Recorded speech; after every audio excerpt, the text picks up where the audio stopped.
मुगल शासक औरंगजेब को लेकर महाराष्ट्र में चल रही सियासी बहस तेज हो गई है। शिवसेना उद्धव ठाकरे गुट के नेता संजय राउत ने महाराष्ट्र सरकार के कार्यकाल को औरंगजेब से तुलना की है। इस बयान के राज्य की राजनीति में जुबानी जंग तेज हो गई है और सत्ता पक्ष के दलों ने भी इस पर पलटवार किया है। भाजपा ने शिवसेना उद्धव ठाकरे गुट के नेता संजय राउत पर महाराष्ट्र सरकार के कार्यकाल को औरंगजेब के समय के से भी बदतर बताने पर तीखा हमला बोला है। भाजपा नेता केशव उपाध्याय ने राउत के बयान को राजनीतिक षड्यंत्र का हिस्सा बताया है। उन्होंने कहा कि शिवसेना के नेता अपनी पार्टी की नाकामियों को छिपाने के लिए इस तरह के बेबुनियाद आरोप लगा रहे हैं। इस देश में एक रिकॉर्ड किया गया है, वो उद्धव ठाकरे ने किया।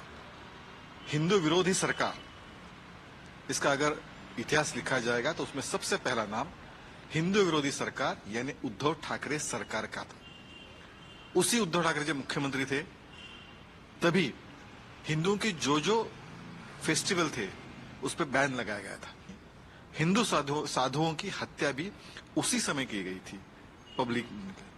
तो ये जो पूरा हम देखेंगे, जो 2.5 साल का उद्धव ठाकरे का जो कार्यकाल था मुख्यमंत्री करके, वो हिंदू विरोधी कार्यकाल। इसलिए उद्धव ठाकरे ये हिंदू विरोधी मुख्यमंत्री है, ये भूल गए शायद संजय राउत। भाजपा नेता कृष्णा हेगड़े ने संजय राउत के बयान की कड़ी निंदा की है। उन्होंने कहा कि महायुति सरकार राज्य के 13 करोड़ लोगों के आशीर्वाद से बनी है। महाराष्ट्र में भारतीय जनता पार्टी, शिवसेना और राष्ट्रवादी कांग्रेस की महायुति की सरकार महाराष्ट्र के 13 करोड़ जनता के आशीर्वाद से बनी है। और अगर संजय राउत जी उनके 13 करोड़ जनता के समझदारी पर, उनके विवेक पर प्रश्न चिन्ह लगाते हैं तो मुझे लगता है कि महाराष्ट्र की जनता उनको कभी माफ नहीं करेगी।